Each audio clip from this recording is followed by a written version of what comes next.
Morning students and Assalamu alaikum. This is your social studies book for grade 3 and I am your teacher Miss Humaira Anwar. Students, in this lecture we will read about the days and the nights, how day and night pass. We will read about the seasons, how seasons cast. So let's start reading the remaining part of unit number 1, geography, lesson number 1, the earth in space. Take out page number 3, the second paragraph. What causes day and night? किस वजह से दिन और रात आते हैं? Early in the morning we say, सुबह सवेरे में हम क्या कहते हैं? The sun is rising, सूरज निकल रहा है. In the evening we say, शाम में हम कहते हैं द सन इज सेटिंग, सूरज गुरूब हो रहा है. Actually the sun does not move at all, हकीकतन सूरज बिल्कुल भी हरकत नहीं करता. The spinning movement of the earth causes day and night, ज़मीन की जो घूमने वाली हरकत है, स्पिनिंग मीन चक्कर लगाना, घूमना, ज़मीन की घूमती हुई हरकत की वजह से दिन और रात आते हैं.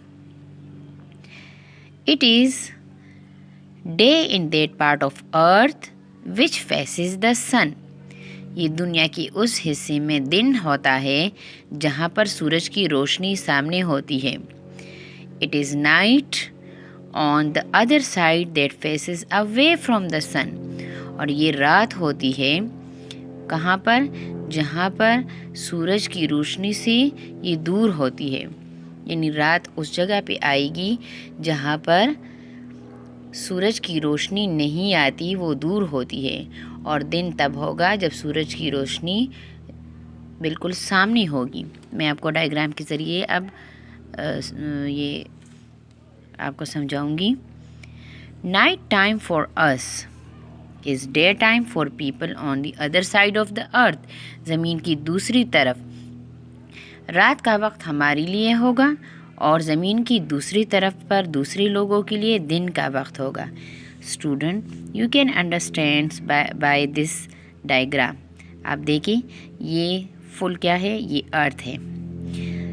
सूरज की रोशनी, ये आप देख सकते हैं, इट इज़ लाइट.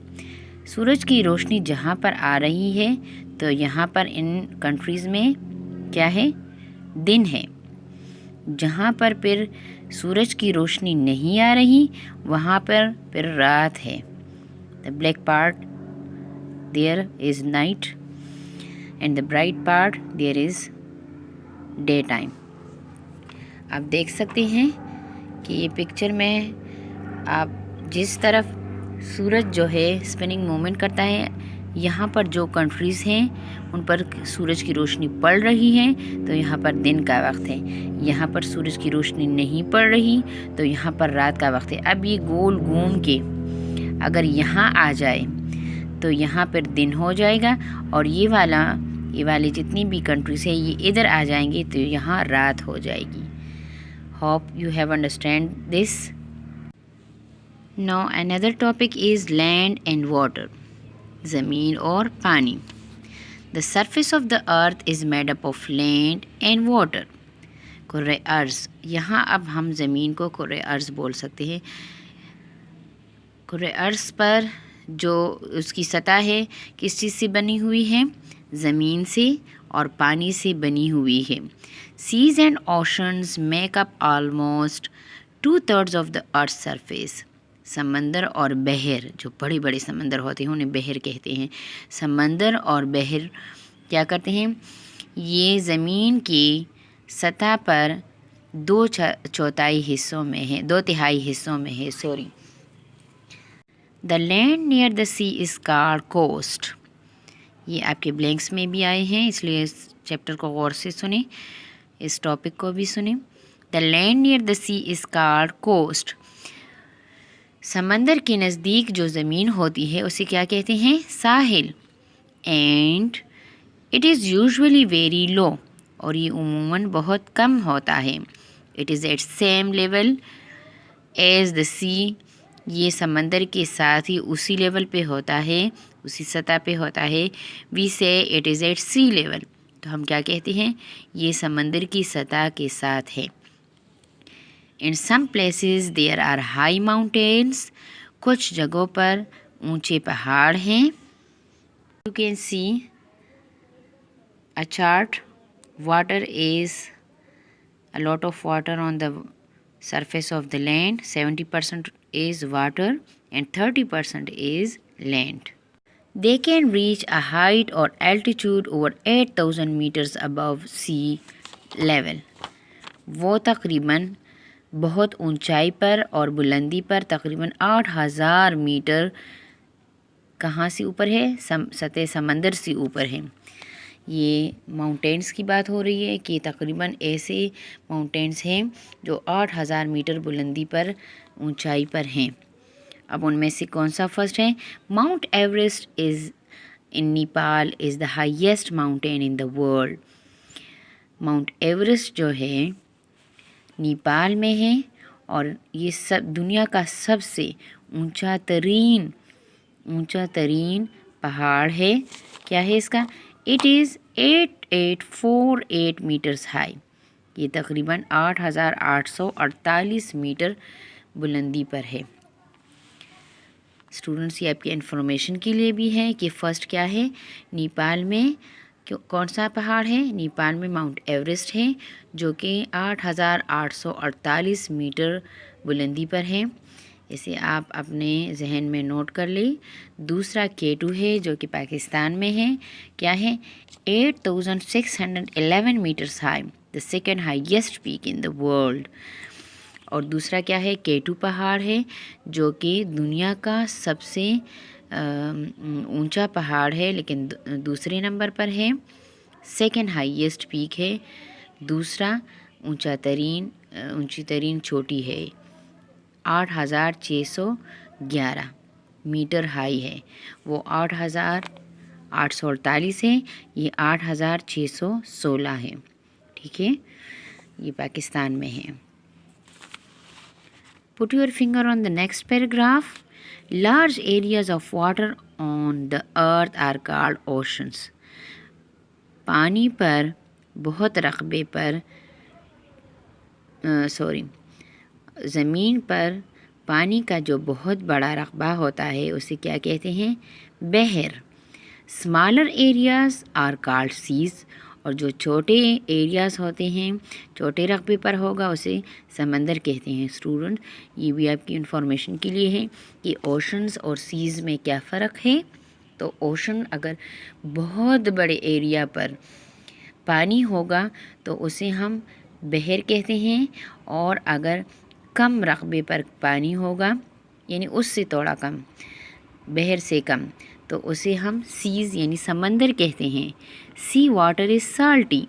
समंदर का पानी नमकीन होता है। Some parts of the oceans are very deep. पहले ऊंचाई की बात हुई, अब डेप्थ की हम बात करेंगे कि कितने डेप्थ में समंदर हो सकते हैं। Some parts of the ocean are very deep. Some parts of the ocean, बहर के कुछ हिस्से बहुत गहरे होते हैं। There are waves on the surface of the oceans. बहर के सरफेस में सतह पर लहरें होती हैं। एंड सीज़, और समंदरों के ऊपर, यानी समंदर और बहर की सतह के ऊपर लहरें होती हैं। The water in the sea is always moving about. समंदर का पानी तकरीबन हमेशा ही हरकत में रहता है। These movements are called waves. ये हरकत क्या कहलाती हैं? These movements are called currents. ये movements, ये हरकत क्या कहलाती हैं? लहरें। यानी जब जब वेव शेप में वो चलती हैं तो उसे करंट कहते हैं। Right. Next line. When there is a storm at sea. जब समंदर में तूफ़ान होता है, the wind causes high and rough waves. तो उस आंधी की वजह से क्या सबब बनता है? वेव्स, खुरदरे, नाहमवार और ऊंचे वेव्स मीन लहरें आती हैं। ये आपने आंधी वो सुना होगा, जो सुनामी वगैरह भी आ जाते हैं, ये सबसे ज़्यादा ख़तरनाक होता है। You should not go to the seaside in stormy weather.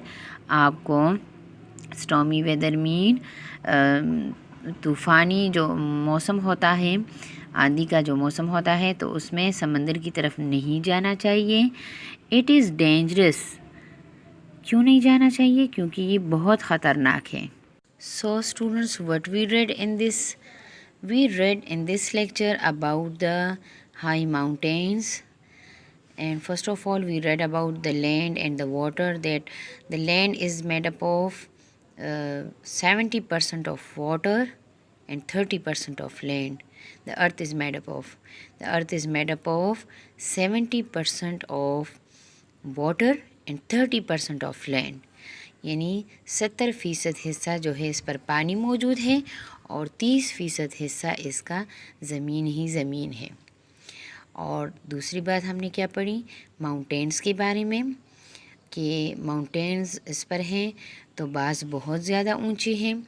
जैसे कि नेपाल में माउंट एवरेस्ट है, जिसकी ऊंचाई क्या है 8,848 मीटर है, और दुनिया का सबसे ऊंचा तरीन पहाड़ है माउंट एवरेस्ट। दूसरा हमने ये पढ़ा कि केटू जो पाकिस्तान में है, इसकी बुलंदी क्या है 8,611 मीटर है, जो दुनिया का दूसरे नंबर पर ऊंचा पहाड़ है। स्टूडेंट्स, नेक्स्ट हमने ये भी पढ़ा कि ज़मीन की सतह पर ओशंस और सीज़ हैं, यानी बहर और समंदर हैं। बहर हम उसे कहते हैं जो बहुत बड़े रकबे पर पानी ही पानी हो, और सीज़ जो छोटे रकबे पर पानी ही पानी हो, लेकिन इतना छोटा भी नहीं, समंदर बहर के मुकाबले में जब छोटे रकबे पर हो तो उसे हम सीज़ कहते हैं। और फिर हमने ये भी पढ़ा कि समंदर में पानी हमेशा हरकत में रहता है, लेकिन जब तूफ़ान आता है तो उसकी वजह से ये बहुत ख़तरनाक हो जाता है कि वहाँ पर समंदर के किनारे चला जा सके। नेक्स्ट हमने ये भी पढ़ा कि समंदर के लेवल के साथ जो एरिया होता है उसे हम कोस्ट कहते हैं, साहिल।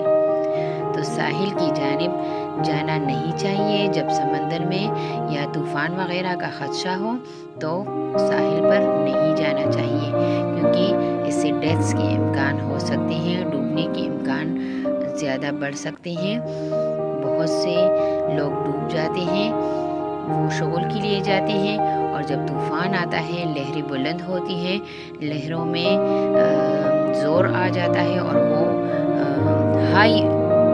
हाई एंड रफ वेव्स बन जाती हैं। तब वो इसमें से बहुत से इंसान डूब जाते हैं, तो इट इज़ डेंजरस। आपको नहीं जाना चाहिए सी साइड में तूफ़ान के मौसम में।